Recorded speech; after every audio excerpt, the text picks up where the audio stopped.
Good evening. I am Shannon Bay, the Deputy Director, and it is my honor to welcome you to the New Mexico Museum of Art for the opening talk and reception for our new exhibition, Western Eyes. I want to begin by offering my gratitude to the Museum of New Mexico Women's Board for hosting the reception for tonight's public opening and lecture. We at the museum appreciate their support. Their hospitality is unmet in Santa Fe. The galleries will be open until 7 p.m. this evening, so we invite you to view the exhibition after the lecture. I also want to mention that we have an audio loop for those with hearing aids.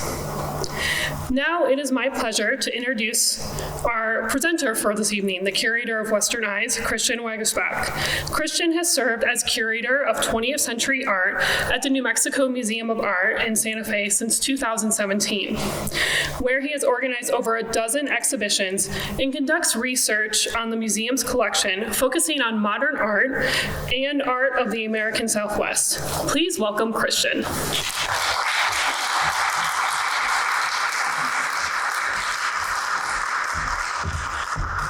Good evening, good evening, good evening, everybody. Thank you, Shannon, for that great introduction. And I want to echo Shannon's thanks to the Women's Board. They've been the face of hospitality. Yes, let's give them a hand. If you're not clapping now, you're going to want to clap when you see the great spread they have for after this event. It's going to be really nice. But they've been the face of hospitality for the Santa Fe Museum systems for over 100 years, and they have continued to do a fantastic job, and we're very lucky to have them. And I want to thank all of you for coming here this evening and spending some time with us. I'm going to do a quick poll before we get started. How many of you have been to an event at the museum before? Fantastic. How many of you heard about this through print media? So the newspaper, anything like that? Okay, what about online, social media? Okay, and what about word of mouth? Fantastic, so we've got a good kind of overview of ways that our news is getting out now that we can start having some exciting in-person programs again. So, as you all know, we're here tonight to see Western Eyes, and I would love if we could have done a walkthrough in the galleries, but obviously there are far too many people here for that. So I want us to imagine that we're in the galleries and we are on a walkthrough together, and I'm going to take you through, and I want to share with you a bit about the exhibition, a bit about some of the main organizing themes that were in my mind when I was putting this together, and take some of my favorite pieces, share them with you, and discuss how they kind of work across different moments in the exhibition. So I want to start by giving you a little bit of background about how this exhibition came to be. As I hope you all know, this summer we'll be opening a new building in the rail yards, the Vladam Contemporary, and that space will be primarily for exhibiting contemporary art from here in New Mexico and abroad. This event got me thinking, as the curator of 20th century art, what does having this new space mean for the 20th century art collection? What does having this new building mean for this beloved historic building here on the plaza? And how can I convey to our visitors, either those folks who are local and come all the time, or those people who are just visiting and only get to come through once, the richness of our collection, the broad collecting practices that we've engaged over the past 100 years, and give them an idea of what they can expect to see when they come back over the next 100 years. And so what I'm showing you here is the image on the top is the Vladam Contemporary as it will look when it's done in the rail yard. So that's what we have to look forward to. And when we heard about this building, the other curators and I got together and thought, how can we make our parts of the collection shine? Of course, Mary Scully, our curator of contemporary art, has put together a fantastic program for the Vladam Contemporary that we will all get to see and enjoy when that opens. Our curator of photography, Catherine Ware, has put together a fantastic exhibition called Transgressions and Amplifications, and it's about mixed media photography from the 60s and 70s. That'll open this summer, and even the most diehard photography fan will find something new, and you'll be questioning everything you know about photography when you see this exhibition. It's really great.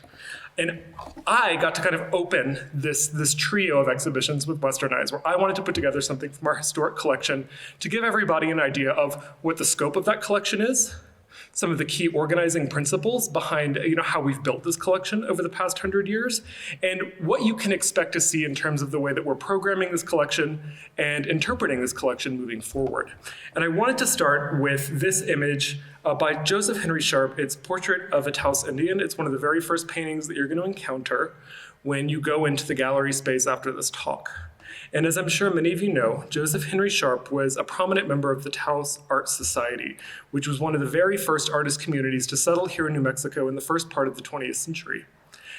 And they were among the first group of artists that we began to show and collect in earnest in this historic building when it opened over 100 years ago. And I'm showing you an example of what the building looked like back then. Not a lot has changed. We love that. But one of the things that I wanted to bring up about this painting is that it was donated by Joseph Henry Sharp the same year he painted it to the New Mexico Museum State Collection. And I bring this up to say that our museum has been collecting contemporary art since we started. The only hiccup now is that what was contemporary back then is historic now. So how do we honor that narrative when we look back to the past and think of, what was cutting edge and when it becomes historicized? That's the challenge of this exhibition. And I want to show you some of the ways that I wanted to approach that narrative. So Joseph Henry Sharp and the other members of most of the other members of the Taos Society of Artists, not all of them, were very interested in engaging with the indigenous cultures that they found when they got to New Mexico. And many of them mostly painted models from Taos Pueblo, which was near all of their homes and studios at the time. And that's what we see here, portraits of Taos Indian.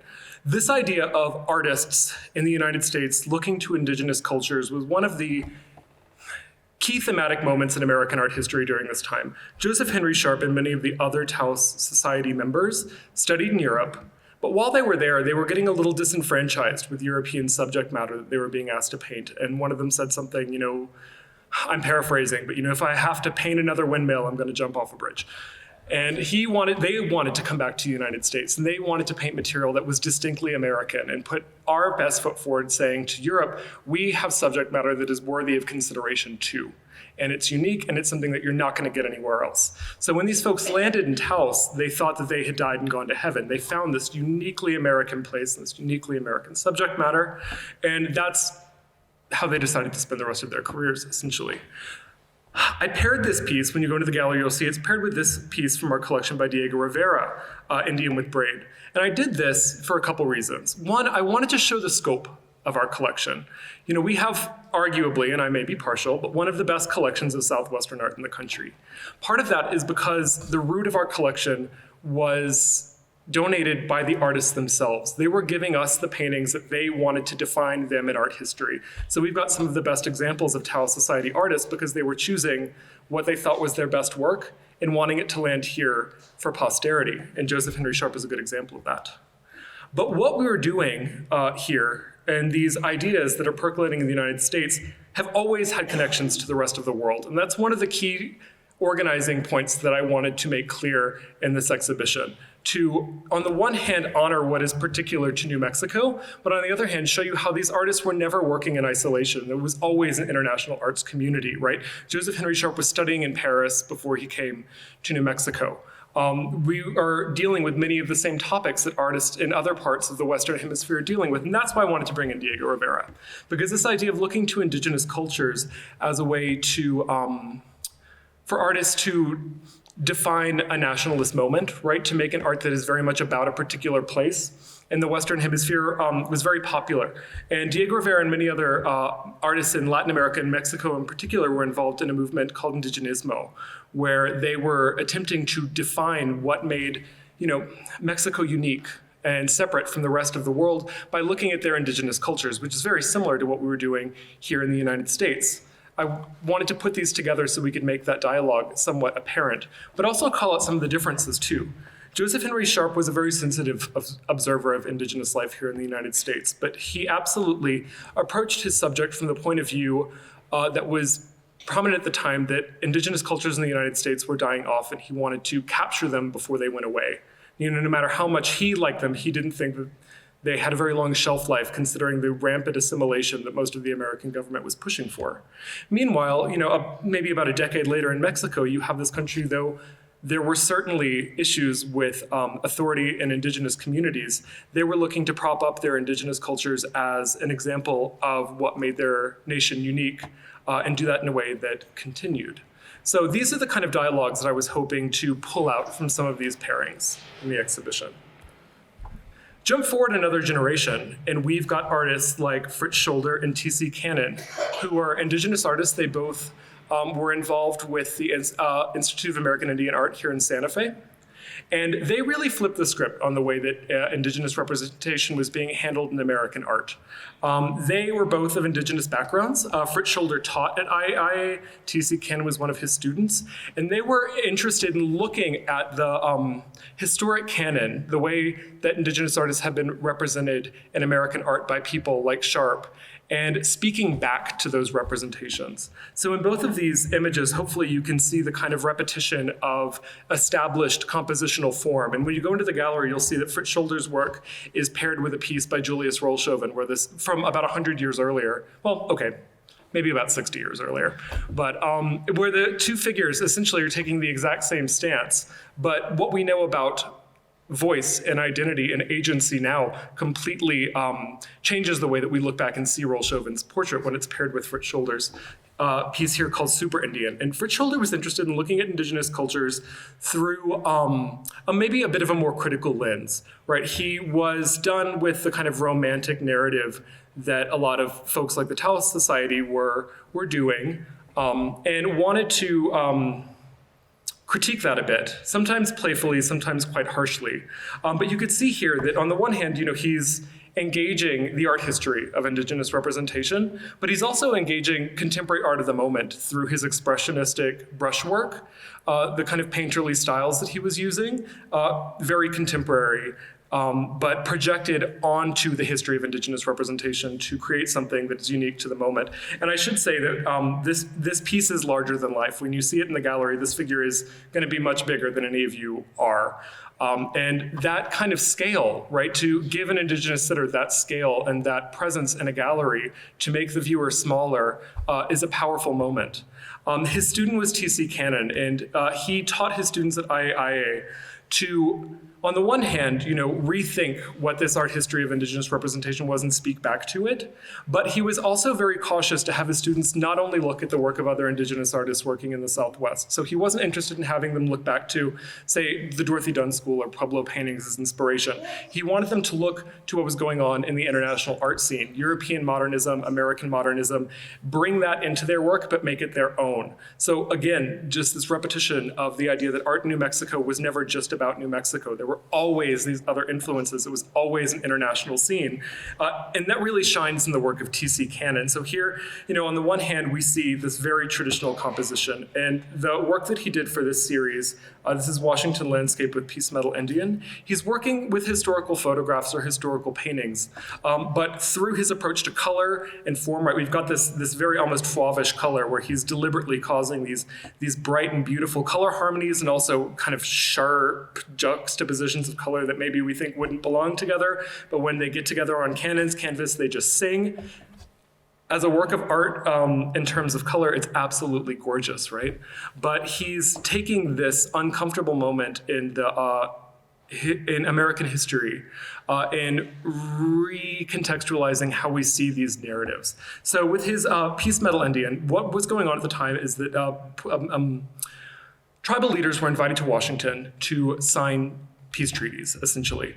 And when they were there, they were given top hats and these peace medals, and that's what he's wearing around his neck there, and canes. And this was the United States government way of showing them symbolically that they were authority figures in their own communities, but that the US government was telling them they could be authority figures in their own communities, right?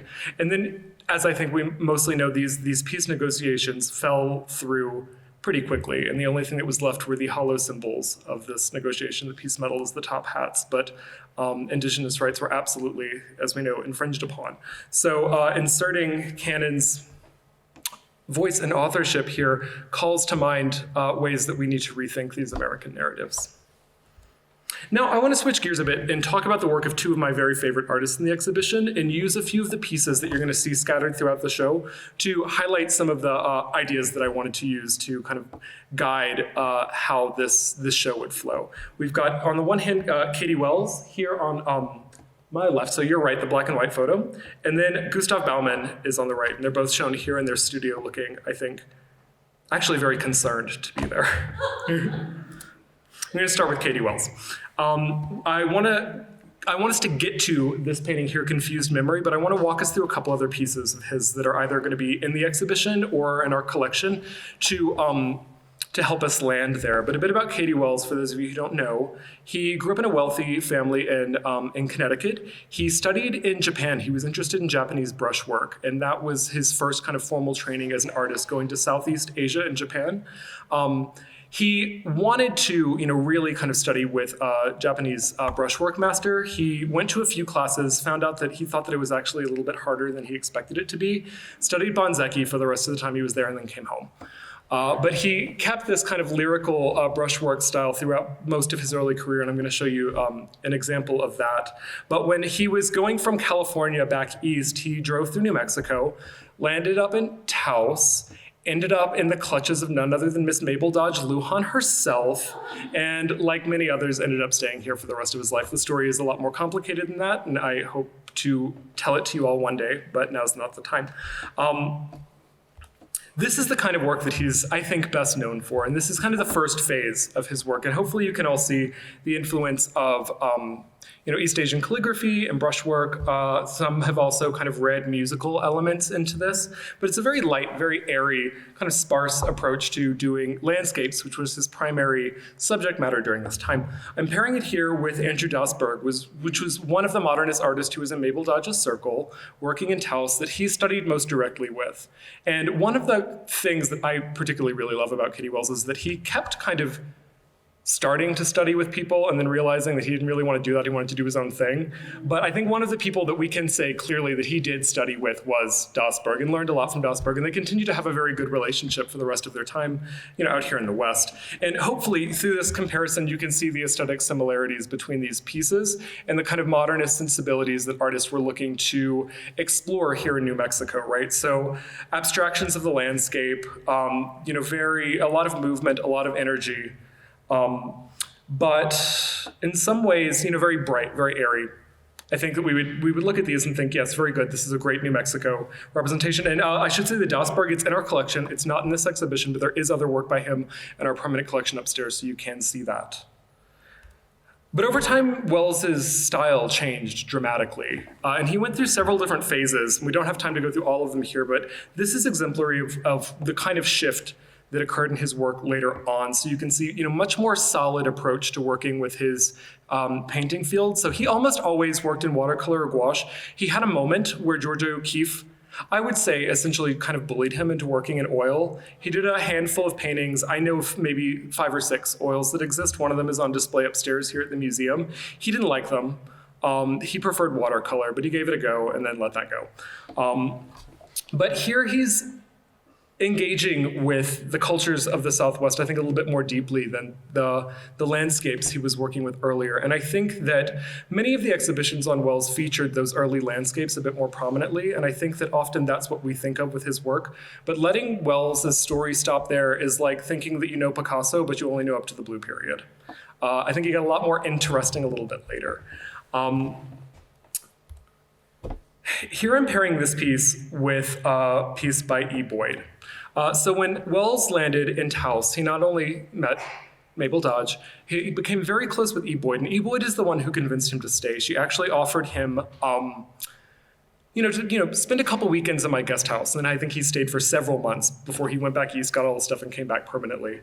But they were very interested in the Spanish colonial art history here in New Mexico. And one of the sections of the exhibition that you'll see later tonight is artwork that considers the local art history of the region as subject matter and inspiration for other artists. So that includes Hispanic bultos and santos, like you'll see here, but also things like Pueblo pottery.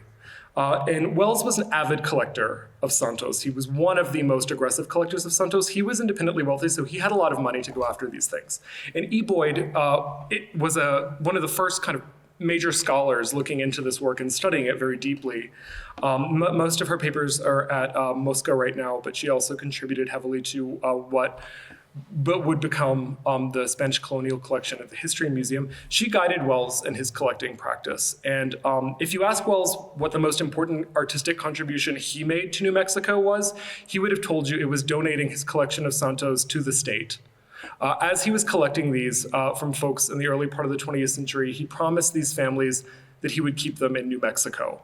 And he very seriously wanted to do that. There was a time a bit later on after World War II where he considered donating them to the Smithsonian, but he ended up landing on donating them here. And so many of them there's some in the collection of Moscow, there's some in the collection of the Folk Art Museum, but they are here. And that was important to him. And he thinks, or he would have thought, if you asked him, that that was a more important contribution than his own artwork. I would say they're at least equal.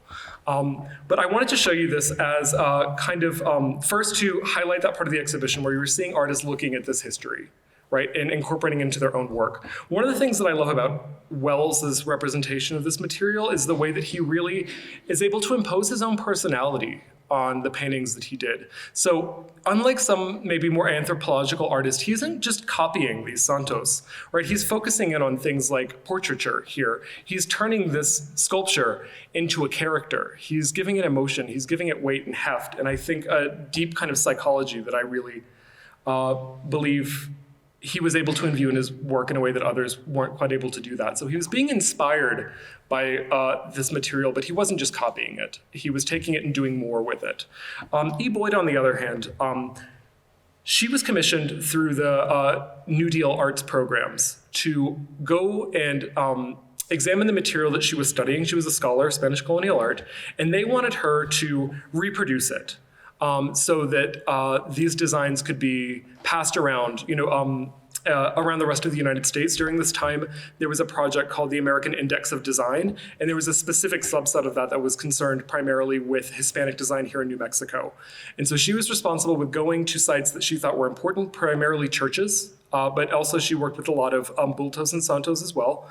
And she would copy down and translate into painting what you would see there. So this is the altarpiece at Laguna Church.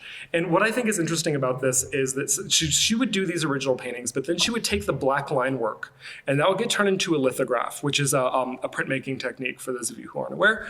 That would get reproduced into these portfolios, and the portfolios, before they went out into the world, would be sent to various communities of makers in northern New Mexico, and they would color it in. So it was very much so a community project. And when you see different versions of these prints, you'll notice that the colors do vary quite a bit, because what they would get is, the black and white outline of this, and then with, instructions that, Christ's gown needs to be blue. This background needs to be red. The way that we interpret blue and red varies quite a bit. So I think that it's an interesting collaboration between her and the communities of northern New Mexico getting this out there.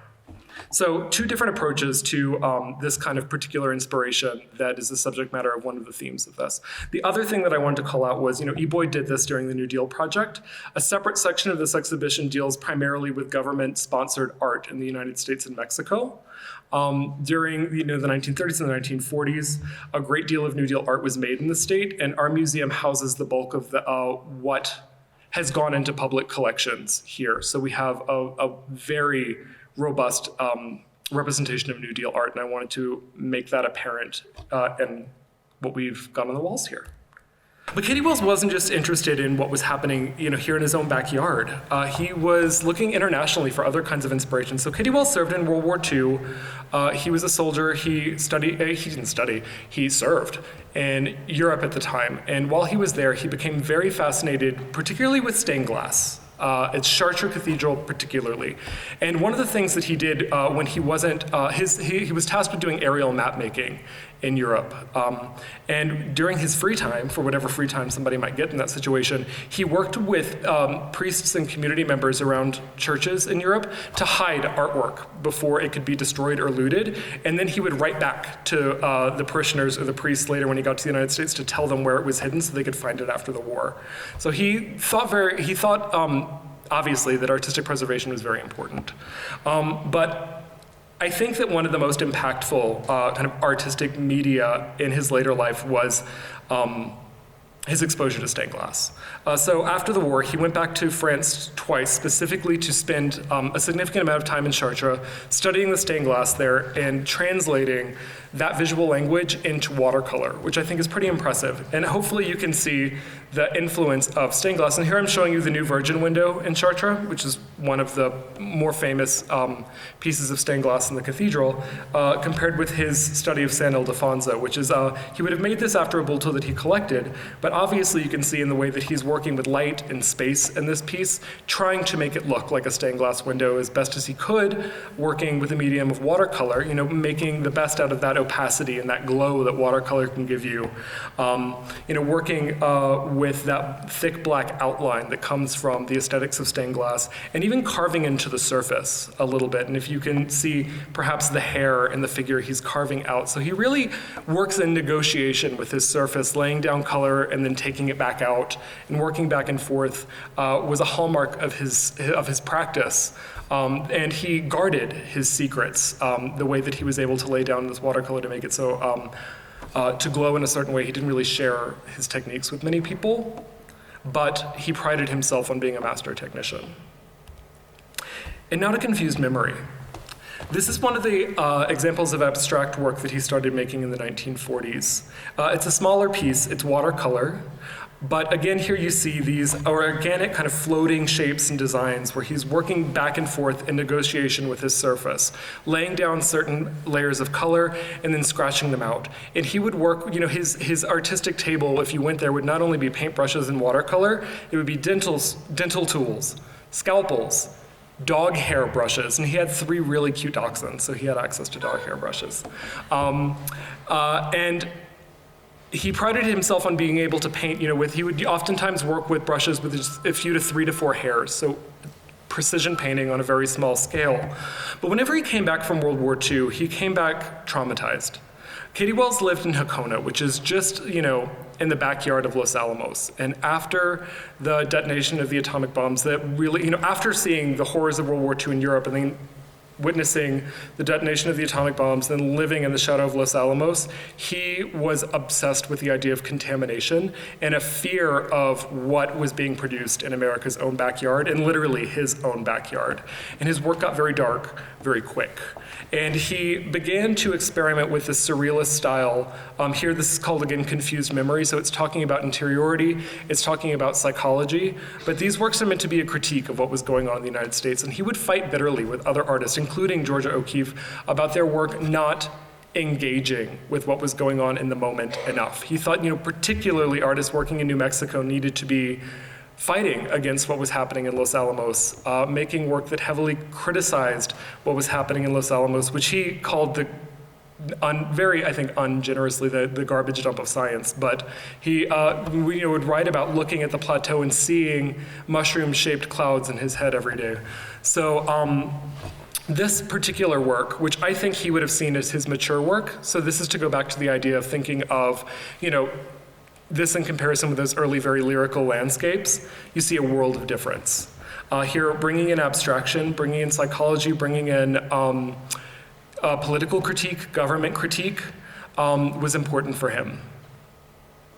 And a major moment in his artistic oeuvre that I think that he would have thought would have been what he would have liked to have been remembered for. Now, unfortunately, he died pretty early. He died just about 10 years after this was made. He was only in his 50s. He died of a heart attack because of this he would have said, because of this continual nervousness about what was going on at Los Alamos. And he would even, in letters that we have, he would invite people to dinner and say, there's a very good chance you might get blown up, but you were invited to dinner at my house this Friday.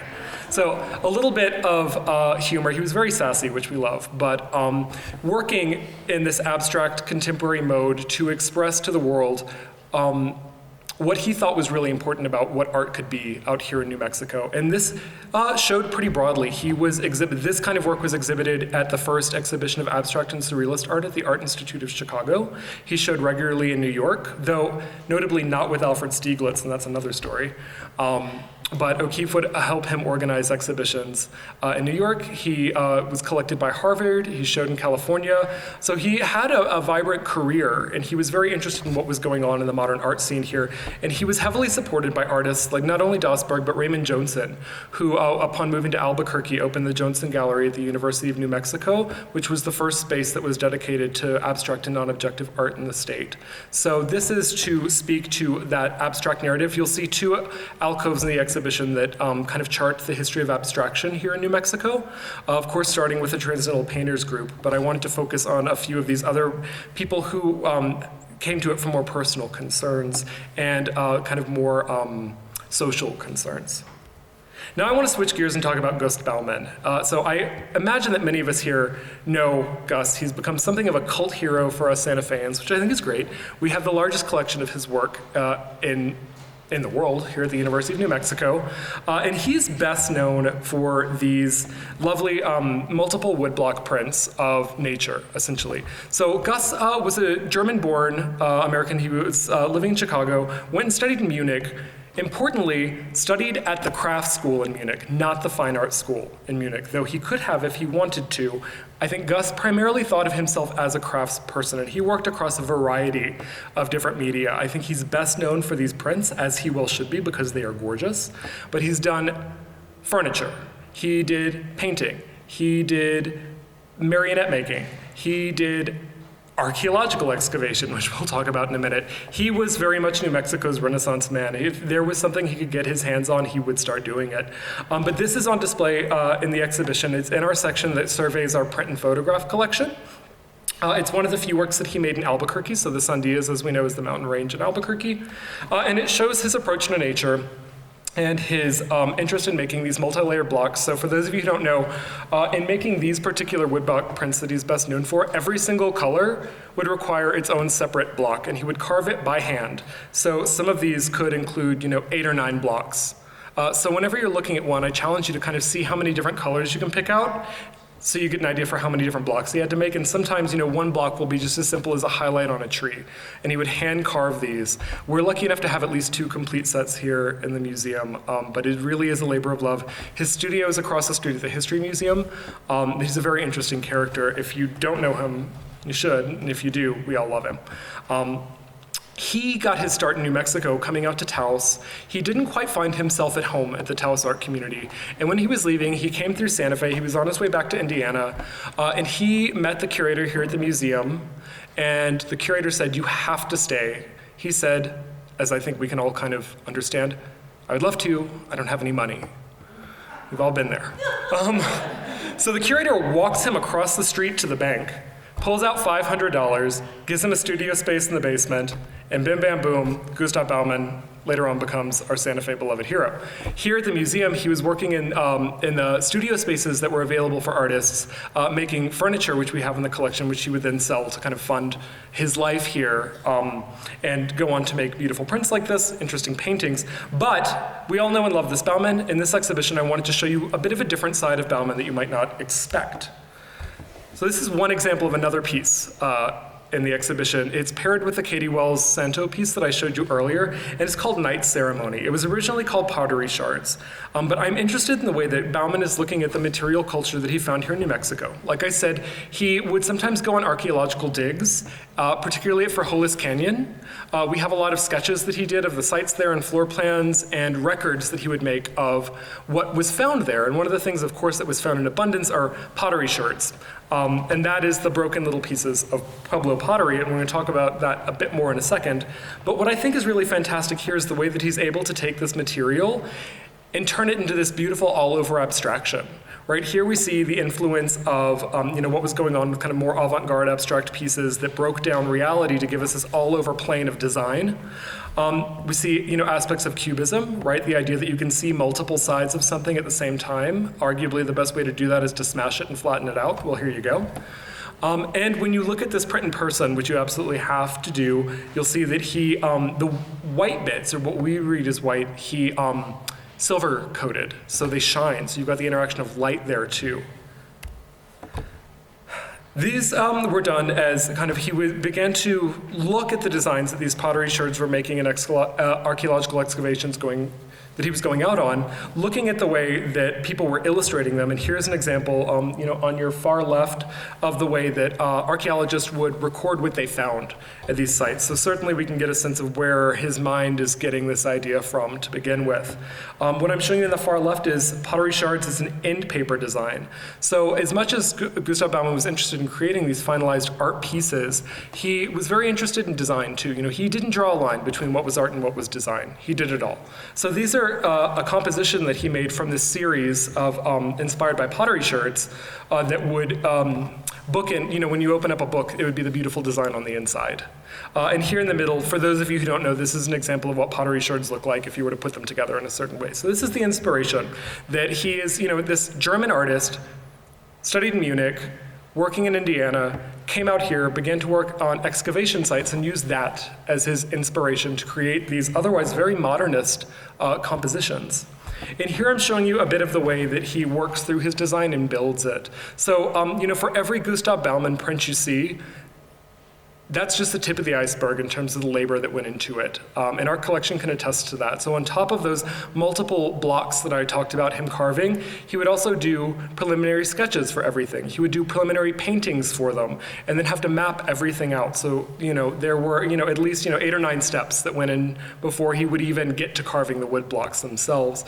And these drawings are all from our collection in our archives. And they show his kind of progression. If you read it clockwise, you see the way that he's making these shirt designs more and more complicated as you go, and then ends up with the final design which we have in the museum. And for him, these pottery shirts had a very deep meaning. He saw them as the kind of snippets of stories about New Mexico's ancient history that when he was on an archaeological dig, he felt like that was what he was trying to build. These little bits of a story that he didn't get the whole thing for, but he saw them very much as these physical embodiments of New Mexico as a place insofar as America goes, somewhere with very, very deep history. And we all know that everywhere in the United States had indigenous cultures that vastly predated colonizers who ended up here.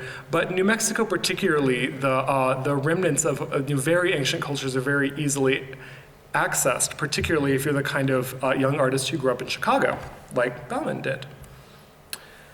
And now to look at Baumann's kind of foray into abstraction a little bit more, this painting. So Baumann did a series of oil paintings, which are much less known than his print work. They're very distinct, and we have 3 up right now, 2 in Westernized, 1 upstairs in our permanent collection gallery. And I would invite everybody to go and really spend some time with the way that he treats his surface. It's unlike any other painter I think you have seen before, certainly unlike any painter that I've seen before. I was really excited to find these examples of Gustav Baumann's paintings in our collection, because when I came on here, I knew him as a printmaker. And when I saw these painting work, I was excited to see this other side of who he was as a creative individual. This piece is Pandora and the Dark Angels. And I think when we think of Baumann, we think light. We think golden shimmering aspens, beautiful adobe architecture, these great trees and canyons and mountains.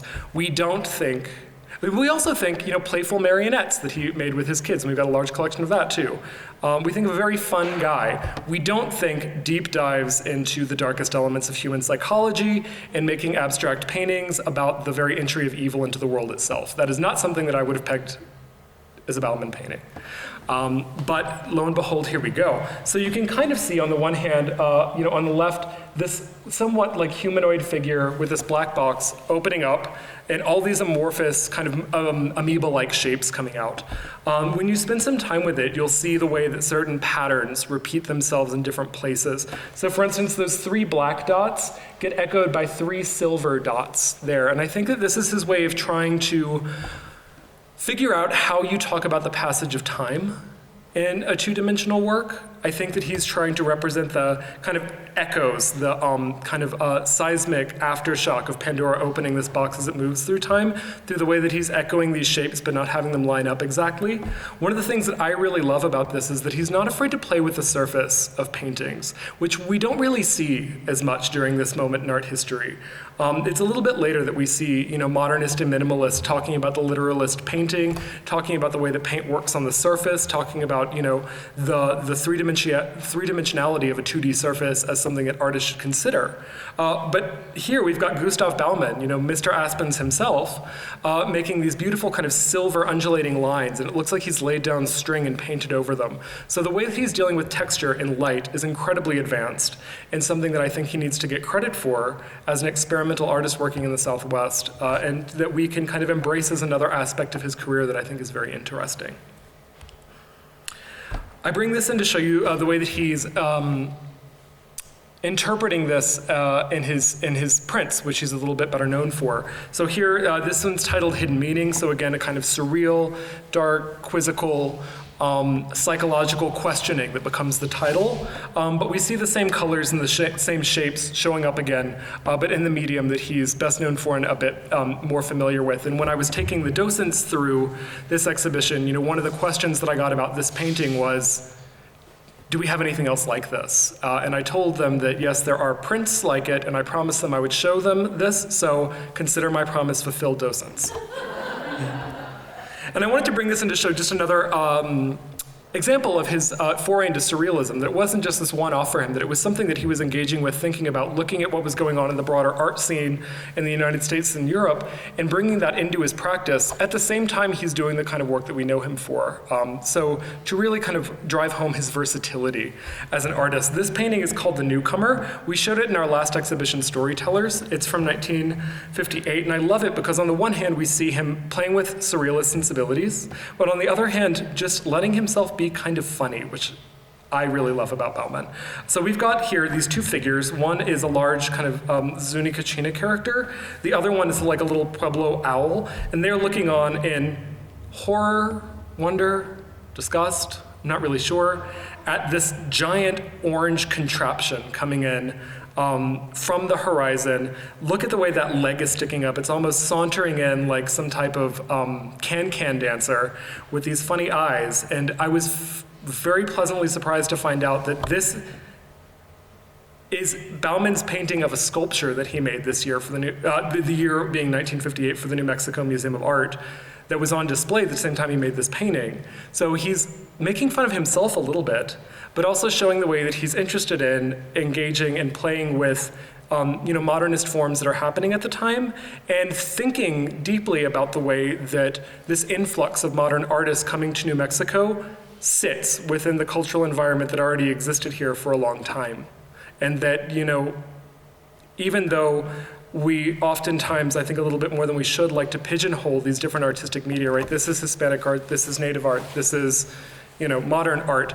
They were all in the same ecosystem, and Bauman was aware of that, and he was interested in kind of lampooning, what must other people think when they come here and see this wackadoo sculpture, which is also, a very sophisticated modernist composition. So I like the way that he poked fun at himself a little bit, but also seriously engaged with how he saw, artistic dialogues across cultures in that moment. And just to wrap up, I wanted to show these three kind of examples of surrealist painting that are in the exhibition to drive home the idea that I think surrealism isn't something that we think about very much when we think about Southwest art, but there was hardly anything that didn't happen here. So we've got Katie Wells making his very modernist, but also very politically sensitive abstractions. We've got Bauman, playing with surrealism, looking at what's going on in the rest of the world, but very much making it his in the way that he deals with color and light and texture.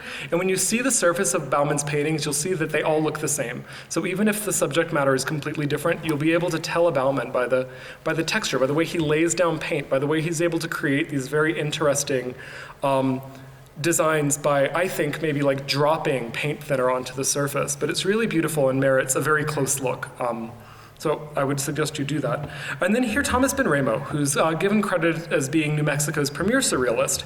He had a developed career in New York and in Chicago until he thought that, teaching was too much. He wanted to dedicate himself to art. He moved to Taos, and he and his wife both became engaged in the Taos art scene, but brought their interest in surrealism with them. And Taos is an interesting place, right? This is where the Transcendental Painter Group got started. And there's a selection of really lovely examples of Transcendental Painting Group paintings in the same alcove as the rest of these. But what I want you all to keep in mind when you see these, the work by the Transcendental Painting Group folks like Agnes Pelton, is that it was happening in a town as small as Taos at the exact same time as things like Joseph Henry Sharp's portraits. So you've got such a variety of artistic influences in one place, and it's really outstanding for a state like New Mexico during this time when it was impossible for artists to just get on their computer and Google, whatever the most trendy art magazine might be and see what other people were doing. They were doing it here without that. And here we see, this repetition of very organic forms, similar colors of these folks working across time, which I think is really lovely and shows examples or perspectives on artists that we think we might know, but from a little bit of a different take, which was in the end what I really wanted to do with this exhibition. And before I let you all go to eat all the delicious food that the Women's Board prepared for you, I want to plug 2 events. So coming up on April 22nd, our museum director, Dr. Mark White, will be revisiting the Dust Bowl and discussing Alexander Hogue's erosion series. So this is one of the few pieces that's in the exhibition right now that are not part of our collection, but we're very much trying to make it be. So if you're interested in helping us out with that, email Dr. Mark White, email me, I'll send it on to him. But come to this lecture and learn more about this interesting piece. I'll give you a little sneak peek. So Alexander Hogue is primarily famous for his work as a Texas and Dust Bowl artist.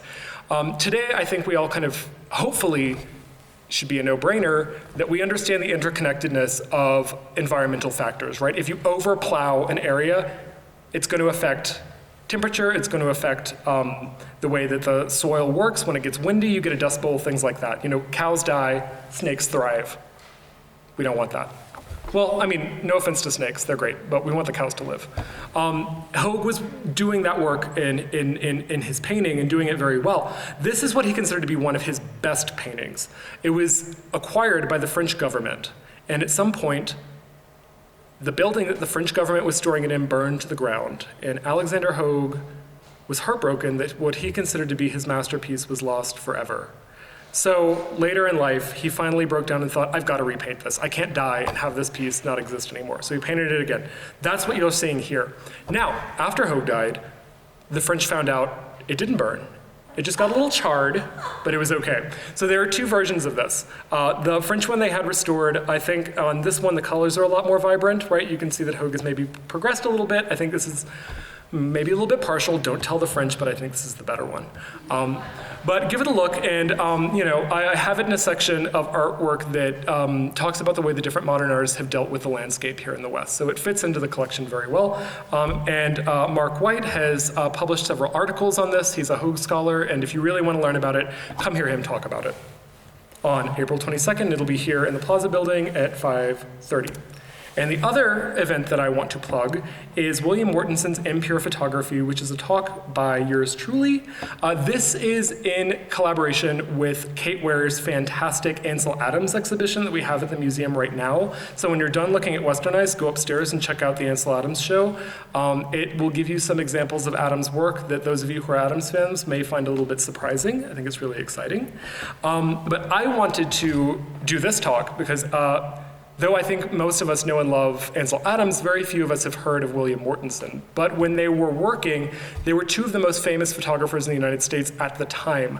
And they had a knockdown, drag-out fight over the pages of photography magazines about what direction legitimate photography should take in the future. And it got so heated that at some point, Ansel Adams actually called William Mortenson the Antichrist. So I want to take this opportunity to give William Mortenson a chance to speak back and invite people who don't know his work so well to get to know it a little bit better, and you decide who is the better photographer. Full disclosure, I think Ansel Adams is great, but we have room for scope. That'll be online, so if you just go onto our website, you'll be able to find this link and sign up for it. And without further ado, I won't be doing questions here. I'll be in the gallery, so if anybody has any questions or comments about anything, you can find me there, and we can talk about the artwork in person, in front of the actual piece, which is always better. But now, thank you all for coming. Thanks for your attention, and please go enjoy the Women's Board's food. It is very good.